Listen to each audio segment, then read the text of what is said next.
جو جملہ مولا علی کی زبان اقدس پر آیا اور جس نے کائنات میں سب سے بڑی شہرت پائی، وہ جملہ کیا تھا؟ بسم اللہ و باللہ و علی ملت رسول اللہ فزت و رب الکعبہ۔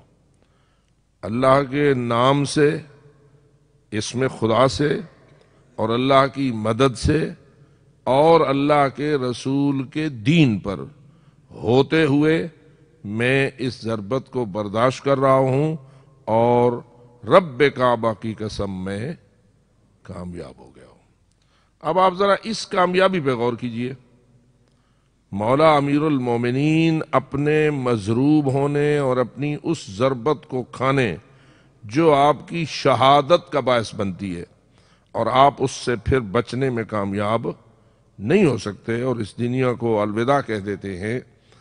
سوال یہ پیدا ہوتا ہے کہ کیا تلوار کھانے والا ایسا مجروح شخص کہ جو تلوار اس کی زندگی کے خاتمے کا باعث بن جائے اور اس دنیا سے الوداع کہنے کا باعث بن جائے، کیا وہ تلوار کھانے میں بھی کوئی کامیابی ہوتی ہے؟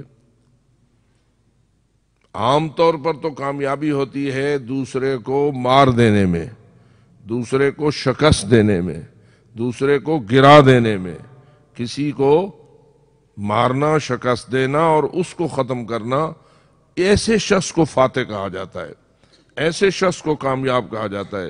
لیکن خدا جانے آپ کا فارمولہ کیا ہے کہ امیر المومنین ضربت کھاتے ہیں تو فرماتے ہیں کہ رب کعبہ کی قسم میں کامیاب ہوں، اور سارا خاندان کربلا میں درجہ شہادت پہ فائز ہو جاتا ہے۔ تنہا ایک امام حسین نہیں بلکہ اپنے پورے خانوادے سمیت سارے شہدائے کربلا شہید ہو جاتے ہیں، اور فقط بات شہادت پہ ختم نہیں ہوتی بلکہ معاملہ اسارت تک پہنچتا ہے، اور رسول کی بیٹیاں جس انداز سے قیدی بنا کر بازاروں درباروں میں پھرائی جاتی ہیں، اور جو ذلت و رسوائی کا سلسلہ ان پر مسلط کیا جاتا ہے، اس کو بھی اگر ساتھ شامل کر دیجئے تو شہادت و اسارت کھانے والا خاندان آیا کامیاب ہے یا ناکام ہے؟ بالفاظ دیگر کربلا کامیاب ہے یا کربلا ناکام ہے؟ حسینیت کامیاب ہے یا حسینیت ناکام ہے؟ حسینیت زندہ باد ہے اور یزیدیت مرد آباد ہے، یا حسینیت اس شان سے آراستہ نہیں ہوئی اور یہ شان حسینیت کو حاصل نہیں ہوئی؟ آپ لوگوں کا نظریہ، عقیدہ اور دعویٰ کیا ہے؟ حسینیت زندہ باد ہے یا نہیں؟ جی تھوڑا توجہ کے ساتھ۔ حسینیت زندہ باد اور یزیدیت مرد آباد۔ یہ حسینیت زندہ باد فقط آپ کا نعرہ ہے یا ایک حقیقت ہے؟ جی نعرہ تو بسا اوقات ایسا بھی ہو سکتا ہے کہ گلے پھاڑ کے لگا دیا لیکن ہوا خلاف حق۔ ناحق نعرے بھی تو لگتے ہیں نا، دنیا میں ہیں ہزارہا نعرے لگانے والے کہ ان کے نعرے میں کوئی حق و حقیقت موجود نہیں ہوتی، سب کچھ باطل ہوتا ہے لیکن نعرے لگتے ہیں۔ آپ کا یہ نعرہ حسینیت زندہ باد اور یزیدیت مرد آباد والا، یہ حق و حقیقت پر مشتمل ہے یا فقط نعرہ ہے؟ تو اپنا عقیدہ بیان فرمائیے۔ جو مانتے ہیں کہ حسینیت حق ہے اور یقیناً زندہ باد ہے، وہ بآواز بلند صلوات بھیجیں۔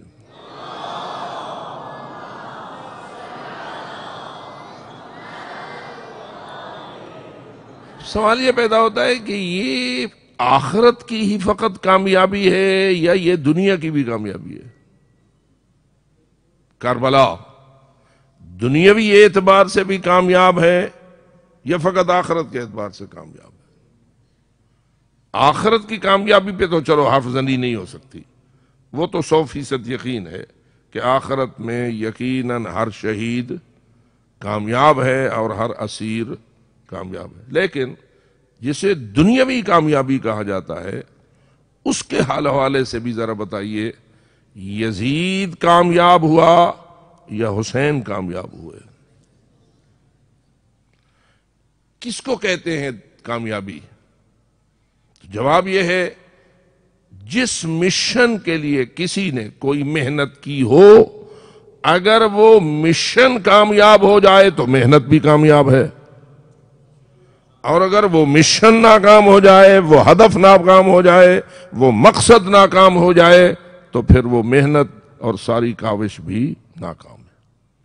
آپ عزیزان ہیں، تعلیم حاصل کر رہے ہیں، ساری رات جاگو، بدن آپ کا کمزور ہو جائے، مختلف قسم کی مشکلات جسمانی آپ کو لاحق ہو جائیں، لیکن اگر آپ اپنے اس مشن میں، اپنے اس تعلیمی سلسلے میں اس مقام تک پہنچ جائیں جہاں آپ پہنچنا چاہتے ہیں، تو کیا آپ اسے کامیابی قرار دیں گے یا نہیں؟ جتنے امتحانات دینے والے ہوتے ہیں کب کامیاب ہوتے ہیں؟ جب زیادہ موٹے تازے ہو جاتے ہیں، یا امتحان میں اگر مقام حاصل کر لیتے ہیں تو اس کو کامیابی کہا جاتا ہے۔ ناکامی اس کی ہوتی ہے جو موٹا تازہ ہو جائے، وزن تو بڑھائے لیکن اپنے مقصد میں کامیاب نہ ہو۔ تو اس لیے دنیاوی معیار کامیابی کو بھی اگر سامنے رکھا جائے تو اس میں بھی جو جس مقصد کے لیے محنت کرتا ہے، اگر وہ اس مقصد میں کامیاب ہو گیا تو اسے دنیاوی بھی کامیابی حاصل ہو گئی، اور اگر وہ اس مقصد میں ناکام ہو گیا تو اسے دنیاوی بھی ناکامی حاصل ہو گئی۔ فرمائیے، یہ جو کربلا کا واقعہ ہوا تھا، اس میں امام حسین کا مشن کیا تھا اور یزید کا مشن کیا تھا؟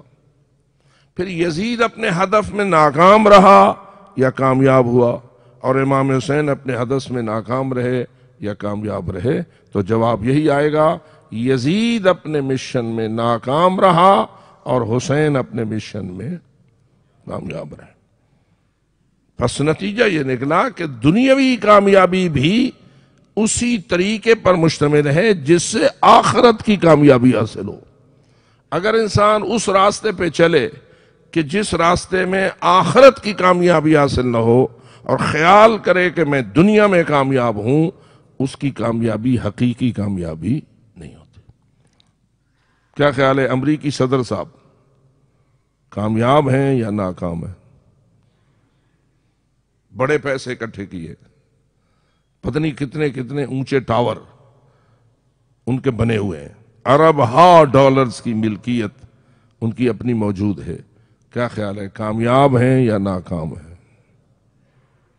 مسئلہ یہ ہوتا ہے۔ تو اس لیے میرے عزیز مہربانو، اصلی بات ہدف پر ہے۔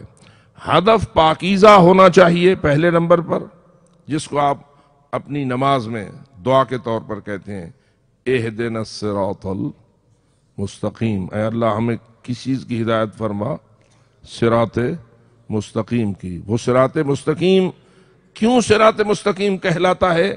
اس لیے کہ وہ صراط مستقیم چلنے والے کو اپنی حقیقی منزل تک پہنچاتا ہے، اور جو حقیقی منزل پر پہنچے اس کو پہنچانے والا راستہ بھی کامیاب ہوتا ہے، اور نتیجتاً کامیابی اسی بندے کا مقدر ہوتی ہے کہ جو اپنے حقیقی منزل تک پہنچنے میں کامیاب ہو جاتا ہے۔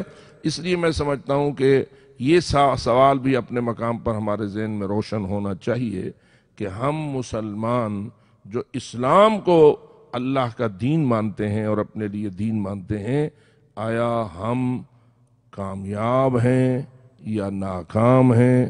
فقط آخرت میں کامیاب ہیں یا دنیا میں بھی کامیاب ہیں؟ یہ جو پسماندہ اور یہ ترقی پذیر اور یہ ترقی یافتہ کا جو تصور ہے، میرے خیال میں ان کی تعریفیں ہی غلط کی گئی ہیں۔ یہ تعریف ساری مال و متاع کے حوالے سے ہے، یہ دولت و ثروت کے حوالے سے ہے، یہ اقتدار کے حوالے سے ہے، جھوٹا ہو یا سچا۔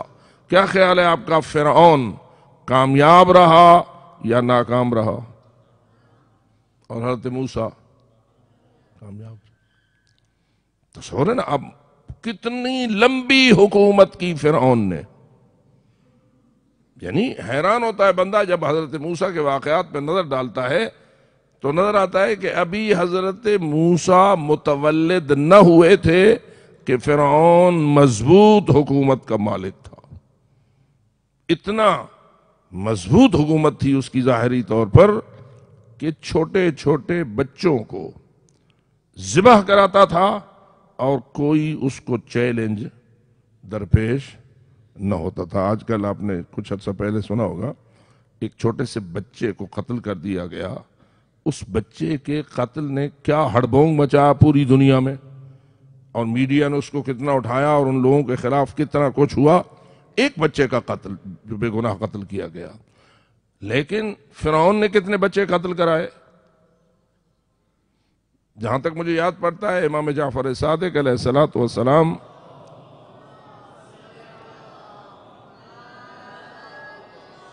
کہ ایک ارشاد میں نقل ہوا ہے کہ آپ نے فرمایا فرعون نے 20,000 بچے قتل کروائے. یہ حضرت موسیٰ کی تشریف آوری سے پہلے یا حضرت موسیٰ کی تشریف آوری کے بعد؟ وہ تو پہلے سے قتل کروانا شروع ہو گیا تھا. تو اس زمانے سے وہ حکمران تھا تاکہ حضرت موسیٰ جوان ہوئے، حکومت اسی کی تھی. حضرت موسیٰ چلے گئے، حضرت شعیب کی بیٹی سے ان کی شادی ہوئی. 8 یا 10 سال کا بکریوں کا چرانا اس نکاح کا حق مہر قرار پایا، اور حضرت موسیٰ نے اس حق مہر کو بھی پورا ادا کیا، اور 10 سال تک وہ وہاں بکریاں بھی چراتے رہے. پھر واپس تشریف لائے. پھر کتنا لمبا عرصہ فرعون کے ساتھ مقابلہ ہوتا رہا، معجزات میں معجزات دکھاتے رہے، اور اس کو رب العالمین کے برحق ہونے کی طرف دعوت دیتے رہے، اور اس کے جھوٹے رب ہونے کو اس کے سامنے روشن کرتے رہے. لیکن پھر بھی فرعون کی حکومت قائم رہی، اور حضرت موسیٰ علیہ السلام اپنے اس ظاہری طریقے سے کامیاب نہ ہوئے. بالآخر فرعون کو اللہ نے دریا میں غرق کیا، اور اس کی ساری قوم بھی، اس کا لشکر بھی اس دریا میں غرق ہوئے. اب میں پوچھتا ہوں کہ فرعون کامیاب رہا یا ناکام رہا؟ تو میرے عزیزو، دنیاوی کامیابی کو بھی تھوڑا سا اپنے مقام پر سوچنا ہے اور غور کرنا ہے کہ کہیں ایسا نہ ہو کہ 4 پیسے زیادہ آ جائیں، اونچی سیٹ مل جائے، اونچا عہدہ مل جائے، کوئی وزیر بن جائے، کوئی مشیر بن جائے، کوئی وزیر اعظم بن جائے، کوئی پریزیڈنٹ بن جائے، اور یہ سارے عہدے مہدے آپس میں تقسیم کر لیں، پھر خیال کریں کہ ہم تو کامیاب ہیں. میرے خیال میں اس کو کامیابی کہنا مناسب نہیں ہے.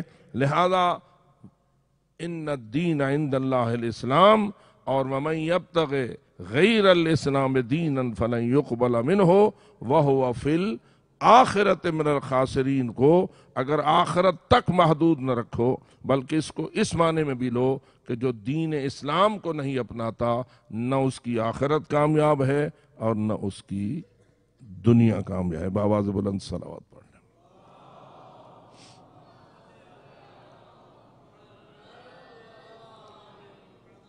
آخرت کا بھی خسارہ اور دنیا کا بھی خسارہ ایسے شخص کا مقدر ہوتا ہے. آپ الحمدللہ دین حق کے طالب علم ہیں اور دین حق کو اپنائے ہوئے ہیں. اس یقین کے ساتھ اپنائیے کہ انشاءاللہ کامیابی آپ کے قدم چومتی ہے. آپ کسی اونچے عہدے پہ فائز ہوں دین اسلام کی وجہ سے تو بھی آپ کامیاب ہیں، اور اگر آپ کا سر نو کے سینہ پہ چڑھ جائے تو بھی آپ کامیاب ہیں. بآواز بلند صلوات پڑھ لیں.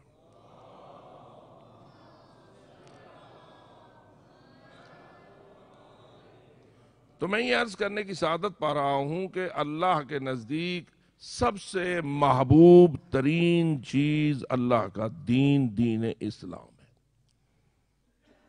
اور اس کی ایک دلیل یہ ہے کہ دین اسلام پر کون کون قربان ہوا،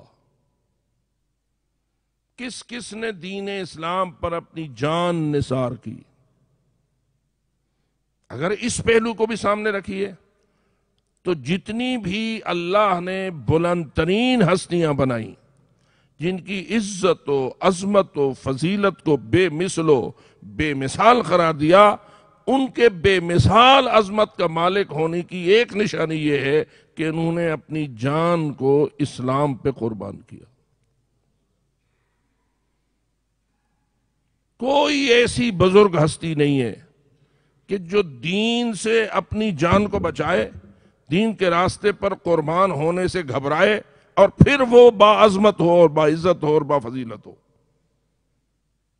وَمِنَ النَّاسِ مَن يَشْرِي نَفْسَهُ ابْتِغَاءَ مَرْضَاتِ اللَّهِ وَاللَّهُ رَءُوفٌ بِالْعِبَادِ. یہ کس کی تعریف ہو رہی ہے؟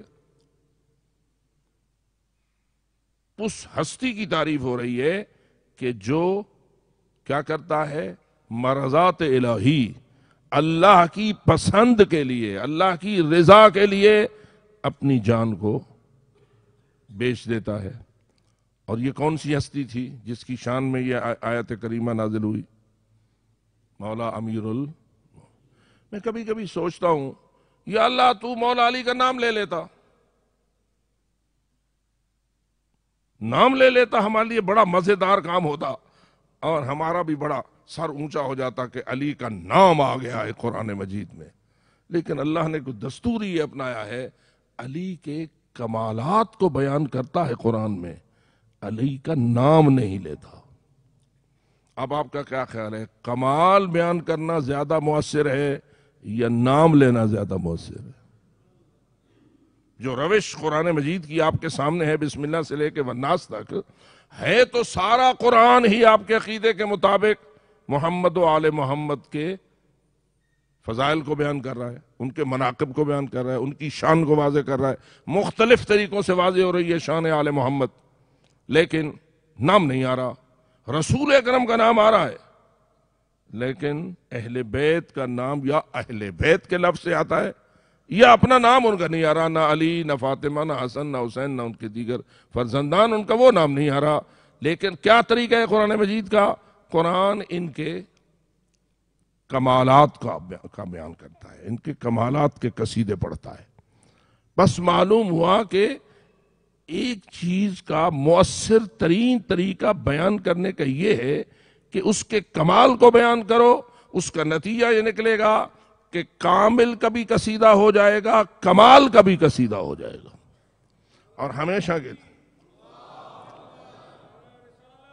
یا رسول اللہ،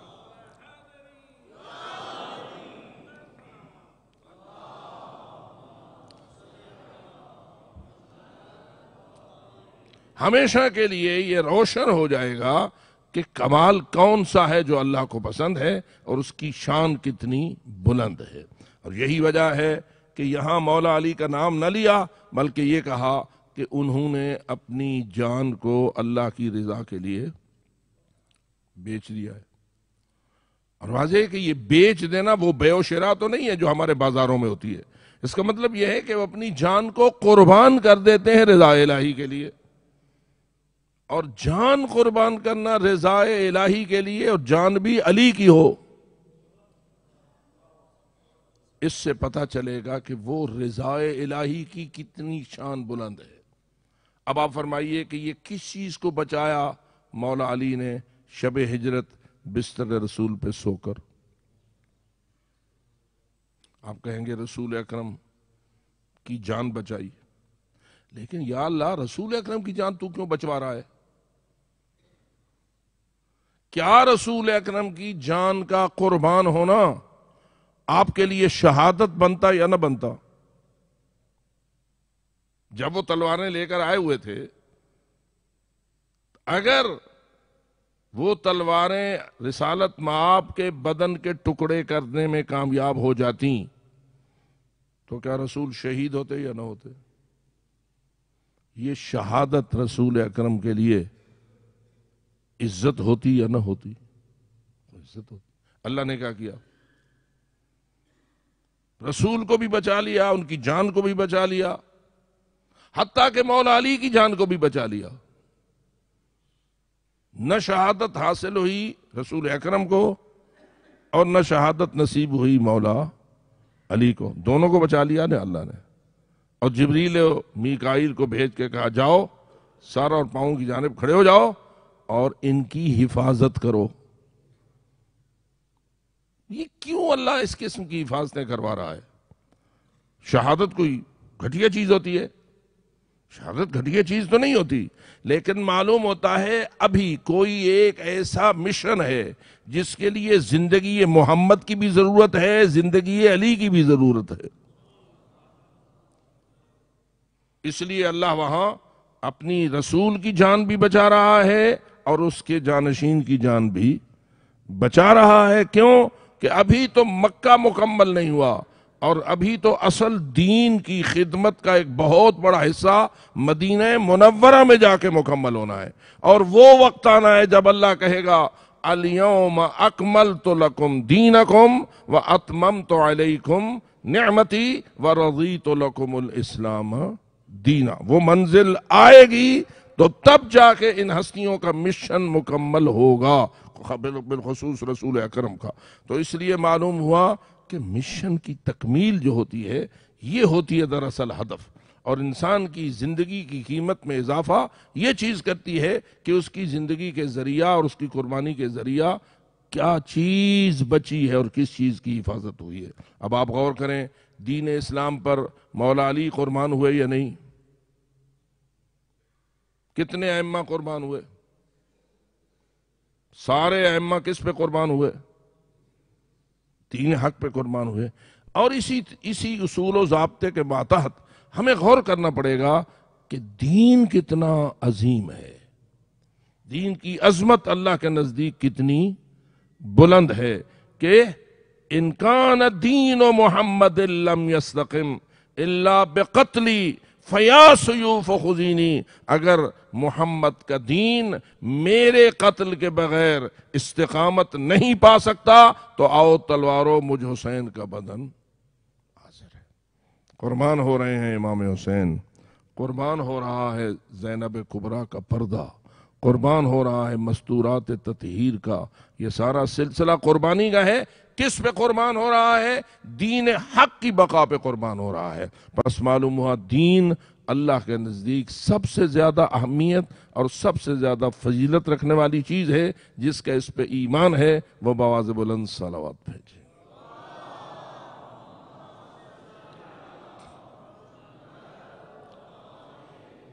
یہیں سے ہم یہ سمجھ سکتے ہیں کہ جو دین کی بقا میں اور دین کی ارتقاء میں زیادہ حصہ شامل کرتا جاتا ہے، اتنا ہی اس کا رتبہ اللہ کے نزدیک بلند ہوتا جاتا ہے۔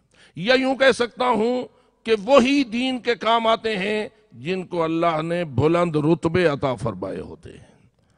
اگر میں کبھی سوچتا ہوں کہ ایسا کیوں ہے کہ اول ما خلق اللہ نوری، رسول اکرم فرماتے ہیں کہ سب سے پہلے اللہ نے میرے نور کو خلق فرمایا۔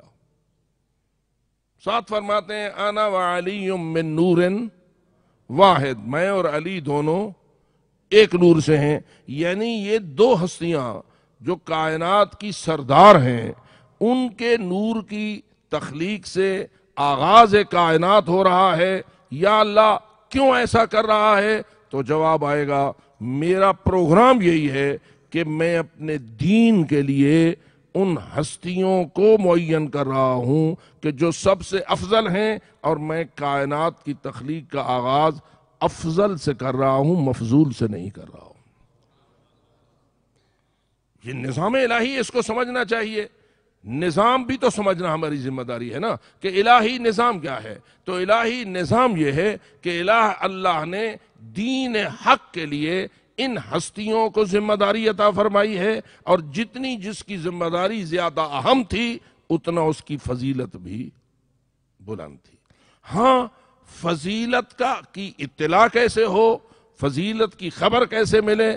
تو اللہ نے اپنے رسول کی یہ ذمہ داری لگائی تھی کہ یا رسول اللہ، میں نے آپ کو ایسی اہل البیت عطا فرمائی ہے جیسی کسی نہ نبی کو دی ہے اور نہ کسی رسول کو عطا فرمائی ہے۔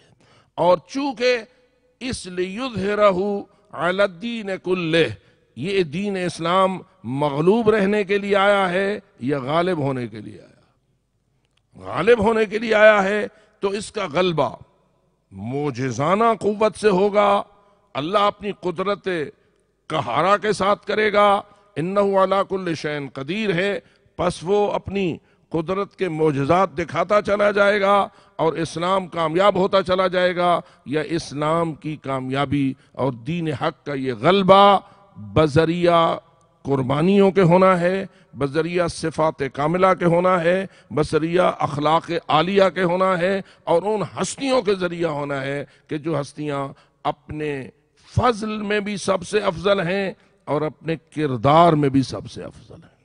تو اس لیے میرے محترم دوستو، آج آپ جو بی بی طاہرہ حضرت جناب فاطمۃ الزہرا سلام اللہ علیہا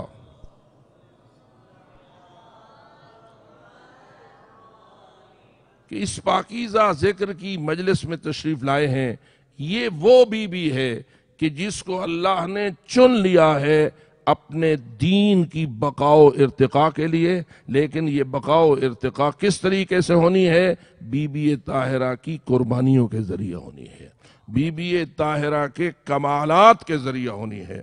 انہوں نے اپنے صفات کاملہ کا اس انداز سے دین کے لیے اظہار کرنا ہے، اور دین کے لیے انہوں نے اپنے ان خدمات کو اس طرح پیش کرنا ہے کہ دین بچ جائے گا، زہرا مصیبت کا شکار ہو جائے گی، لیکن زہرا کے مصائب بھی زہرا کی عظمت کا نشان بنے گے اور زہرا کی فضیلت کا نشان بنے گے۔ یہی وجہ ہے کہ ہم اس بات پر ایمان رکھتے ہیں کہ جتنا ظلم ہوتا گیا اتنا زہرا اپنے صبر کے مظاہرے میں کامیاب ہوتی گئی۔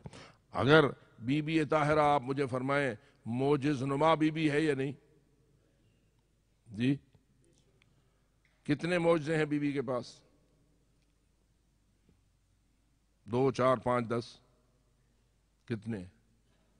ذرا اس حدیث پر توجہ کر دیجئے جس میں کہ حضرت امام پنجم امام محمد باقر علیہ السلام نے اشارہ کیا اور فرمایا کہ اللہ کے 73 اسماء اعظم ہیں، ان میں سے ایک اللہ نے اپنے پاس رکھ لیا ہے مخفی، اور 72 ہم محمد و آل محمد کو عطا فرما دیے۔ اور ہر اسم اعظم قوت اعجاز رکھتا ہے، قدرت اعجاز رکھتا ہے۔ ہر اسم اعظم میں جیسے آپ سنتے ہیں ٹھوکر ماری حضرت امیر المومنین نے مردہ زندہ ہو گیا، حضرت امام زین العابدین علی ابن الحسین علیہ السلام کے سامنے ان کے ایک زائر کی بیوی مدینہ سے باہر فوت ہو گئی، اس نے آ کے خبر دی کہ وہ آپ کے زواری کے لیے آ رہی تھی اور بیچاری باہر فوت ہو گئی۔ حضرت نے ہاتھ اٹھائے، 2 رکعت نماز پڑھی، کچھ پڑھا، اور اس کے بعد فرمایا جا، ہم نے اسے اللہ سے 30 سال مزید زندگی دلوا دی۔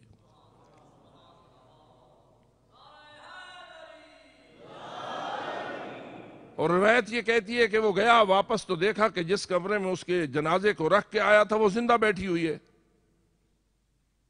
پوچھا کیا ہوا؟ کہا بس مجھے اتنا پتا چلا کہ ایک فرشتہ آیا تھا، وہ میری روح کو لے کے جا رہا تھا کہ آگے سے ایک خوبصورت نوجوان ظاہر ہوا اور اس نے کہا کہ اے ملک الموت، ہم نے اس کی زندگی کو اللہ سے بڑھوا دیا ہے، جا اس روح کو واپس اسی مقام پہ پہنچا۔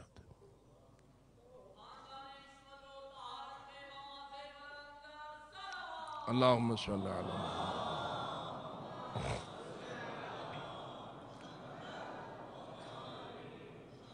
اور وہ بی بی کہتی ہے کہ میں نے آخری منظر یہ دیکھا تھا کہ ملک الموت اس جوان کے ہاتھوں کو بوسے دے رہا تھا۔ اس کے بعد یہ منظر میری آنکھوں سے غائب ہو گیا، یعنی میں زندہ ہو گئی اور وہ منظر میری آنکھوں سے غائب ہو گیا۔ لے کے چلا وہ اپنی زوجہ کو، پہنچا حضرت امام سجاد کے دولت قدے پر، جوں ہی اس خاتون کی نگاہ امام سجاد پہ پڑی تو یہ کہنے پہ مجبور ہو گئی واللہ یہی وہ جوان ہے۔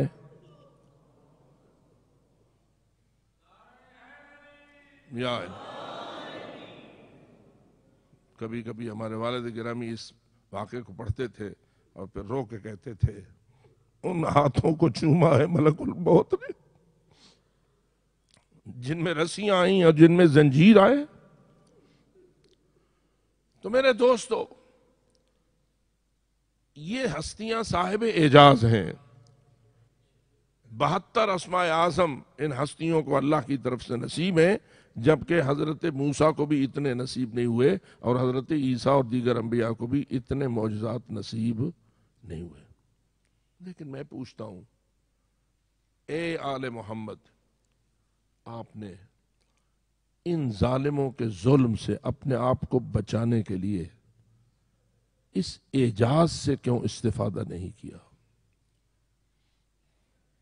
کیا خیال ہے؟ وہ دروازہ جو بی بی طاہرہ کی پسلی کو توڑ گیا،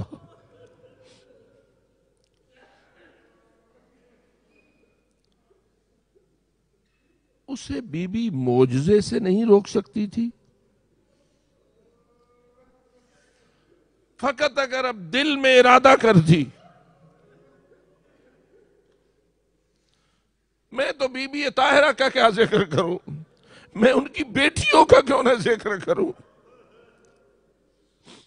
وہ ثانی زہرا حضرت جناب زینب کبریٰ اگر اپنے اللہ سے یہ التجا کر دیتی، صاحب کرامت بھی ہے، اے اللہ سب کچھ ہو، میری چادر نہ چھننے پائے،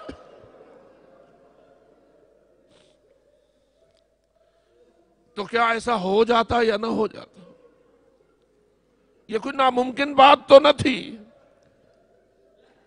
اس خاندان کی عظمت اور رفعت اور فضیلت کو سامنے رکھتے ہوئے، ان کے اعجاز کو سامنے رکھتے ہوئے، ہم عقیدت مندان تو مجبور ہے کہ یہ کہے جو چاہے وہ ہو سکتا ہے۔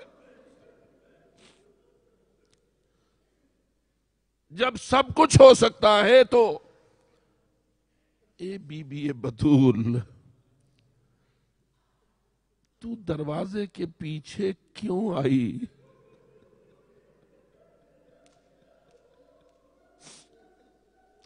کیا آپ کو علم نہ تھا؟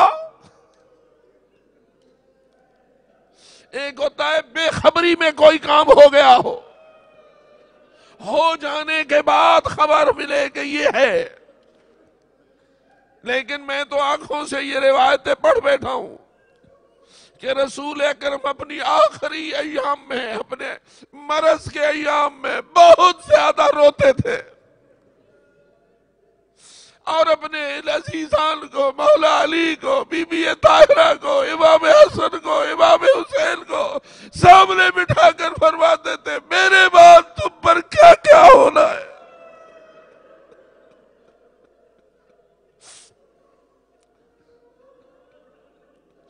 کانی انظر الیک، اے میری بیٹی زہرا، گویا میں دیکھ رہا ہوں، وانت خلف الباب، تو دروازے کے پیچھے کھڑی ہے۔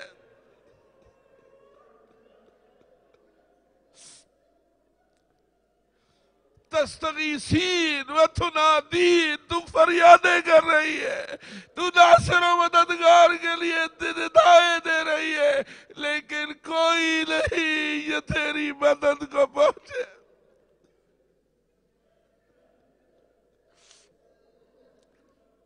اور تو دروازے کے پیچھے رو کے کہتی ہے واہ بتا۔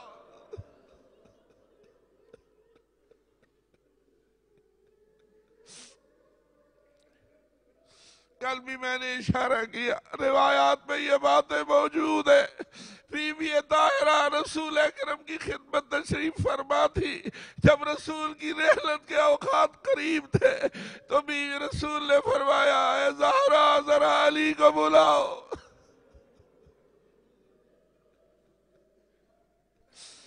بیوی نے حسنین شریفین کو بھیجا، کہا جاؤ بابا کو کہو نانا آپ کو بلا رہے ہیں، علی جلدی تشریف لائے۔ جب آئے تو فرمایا اس کمرے سے باقی سارے نکل جاؤ، رہ گئے علی، رہ گئی زہرا، رہ گئے حسنین۔ اب تاریخ کہتی ہے، وہ روایات کے جملے یہ ہے، رسول اکرم نے پہلے اپنی بیٹی زہرا کے ہاتھ کو پکڑا، اپنے سینے پہ رکھا اور جی بھر کے روئے۔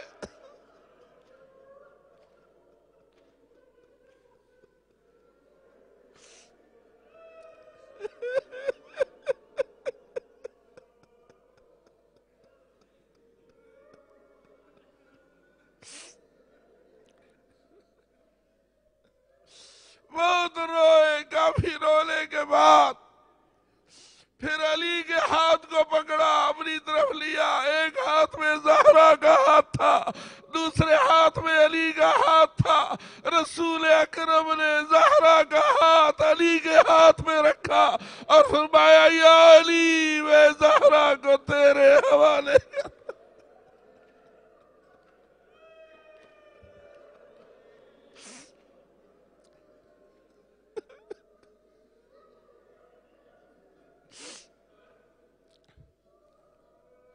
مجھے یقین ہے تو میری زہرا کی پوری خدمت کرے گا اور پوری حفاظت کرے گا، لیکن اے علی میرے بعد جو مصائب تم پہ آئے میرے ساتھ وعدہ کرو ان کا مقابلہ صبر سے کرو گے۔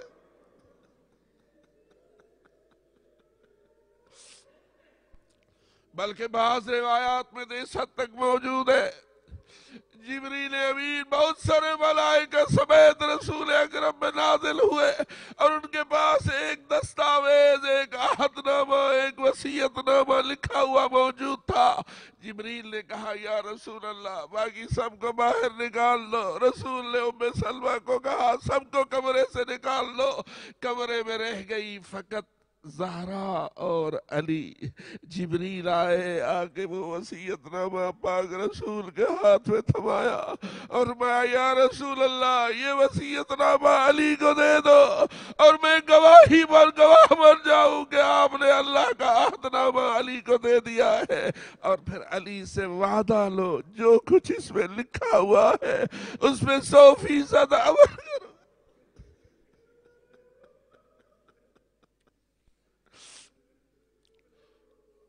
اب بتائیے کتنا سخت ہے مولا علی کے لیے یہ بات کہ کوئی دروازے پہ آئے ہیں، اکیلے نہیں آئے بلکہ آگ اور لکڑیاں ساتھ لائے۔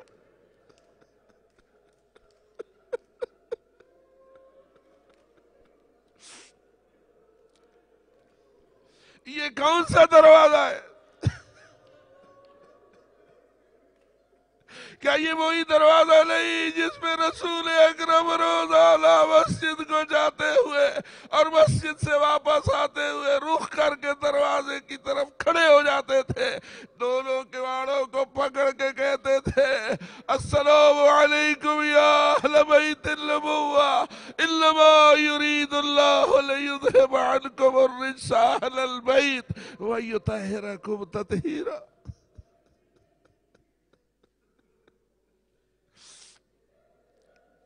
میں اکثر یہ عرض کرنے کی سعادت حاصل کرتا ہوں یا رسول اللہ گھر آپ کی بیٹی کا ہے، آپ کا گھر میں کوئی پردہ نہیں ہے، آپ اندر تشریف لے جائیے۔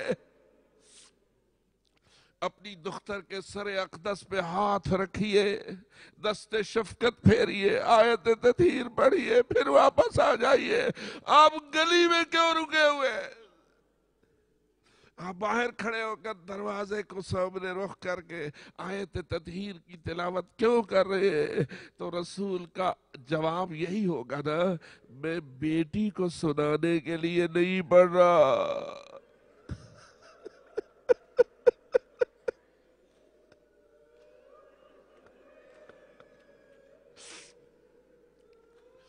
میں تو ان لوگوں کو سنانے کے لیے پڑھ رہا ہوں۔ آقا وقت نماز ہے اور میرے سارے صحابہ اپنے اپنے گھروں کو چھوڑ کر مسجد کی طرف آ رہے ہیں، پھر نماز پڑھ کے اپنے گھروں کو جا رہے ہیں۔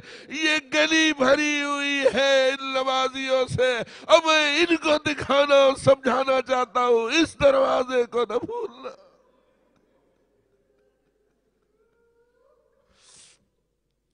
اب میں آپ سے پوچھتا ہوں کہ ذرا مجھے اتنا بتائیے وہ کون تھے جو آگ لائے تھے؟ کیا انہوں نے رسول اکرم کی اس کیفیت کو دیکھا نہ تھا؟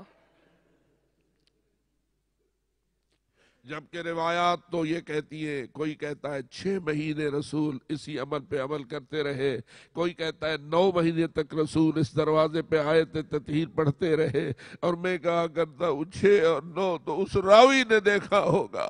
مجھے تو یہ دل مانتا ہے جب سے آیت تطہیر نازل ہوئی تھی رسول نے امت کو یہ سمجھانے کے لیے کہ وہ اہل البیت کون ہے، اس دروازے کے اوپر رکنا اور اس طریقے سے امت کے سامنے اہل البیت کی عظمت کو روشن کرنا، اس کا وتیرہ اپنا رکھا تھا. لیکن خدا جانے وہ لوگ کون تھے.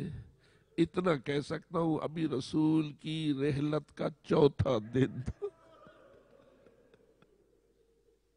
پیغمبر اکرم کی رحلت کو چوتھا دن تھا. اے پاکستانی مومنو ازادارو، ہمارا تو کوئی چھوٹا سا بھی فوت ہو جائے اب کئی دنوں تک اس کی صفحے ماتم بچھائے رکھتے ہیں.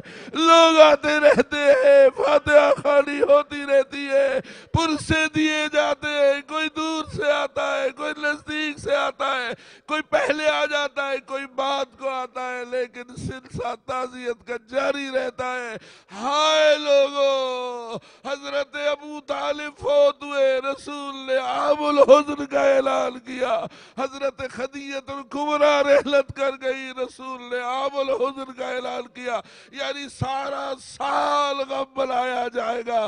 اگر خدیجہ الکبریٰ کے لیے 1 سال ہے، ابو طالب کے لیے سال پورا غم بنایا جا رہا ہے. اور جب رسول اس دنیا سے رحلت کر گئے،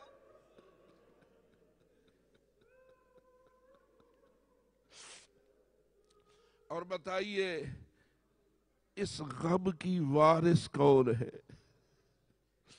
اس صفحے ماتم کی وارث کون ہے؟ اگر ہے تو اکیلی زہرا وارث ہے یا علی و حسنین وارث ہے. اور یہ گھر وہ ہے جس میں زہرا بھی ہے، جس میں علی بھی ہے، جس میں حسنین.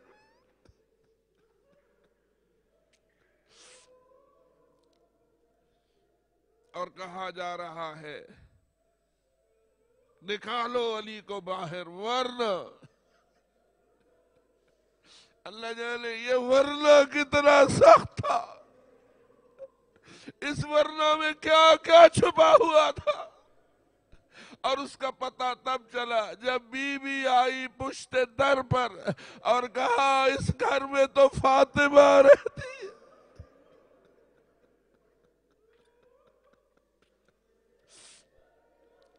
گویا بی بی یہ کہنا چاہتی تھی سارے اپنی آنکھوں سے دیکھ چکے ہو، اپنے کانوں سے سن چکے ہو کہ میرا رسول میری کتنی توقیر کرتا تھا، کتنا احترام کرتا تھا، کس طرح میرے لیے کھڑا ہو جاتا تھا، کس طرح میرا ماتھا چومتا تھا، کس طرح میرے ہاتھوں کو چومتا تھا. روایت کہتی ہے اس وقت تک رسول اپنے بستر خواب پہ نہ جاتے تھے جب تک اپنی زہرا کا بوسہ نہ لے لیتے تھے.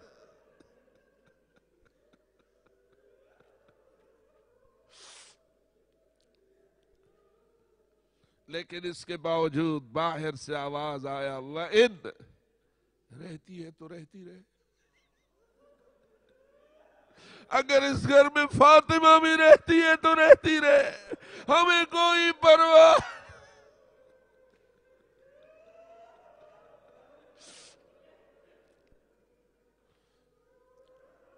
اللہ جانے کتنے مقام صبر بلند پہ فائز ہے رسول کی بیٹی.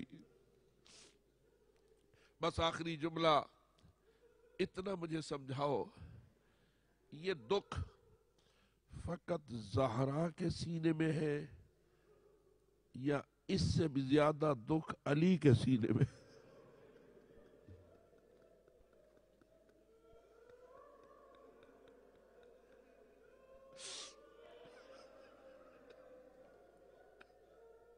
میں تو یہ سمجھتا ہوں جس کے لابوس کو چھڑکیاں ملے،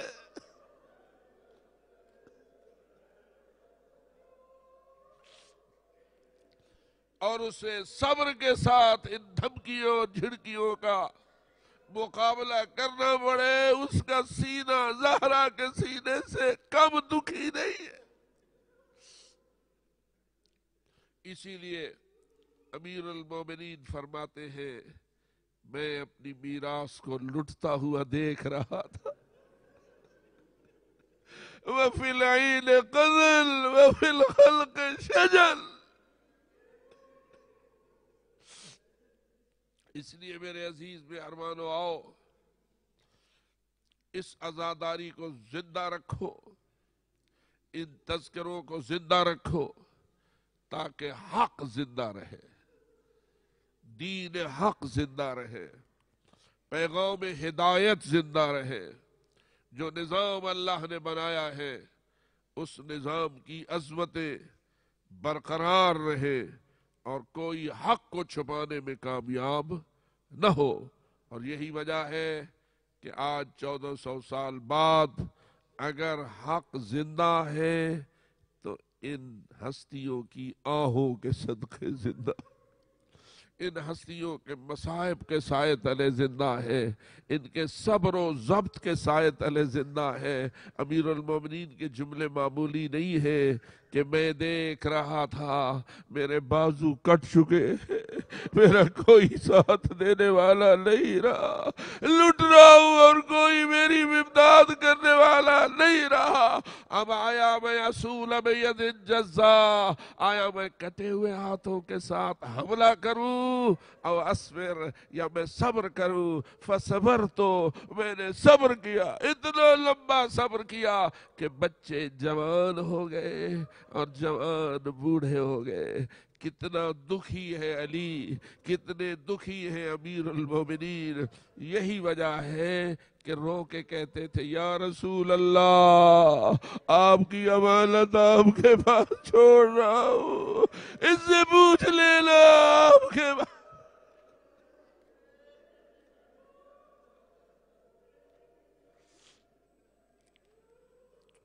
الا لعنت اللہ علی القوم الظالمین وسیعلم الذین ظلموا ای منقلب ینقلبون۔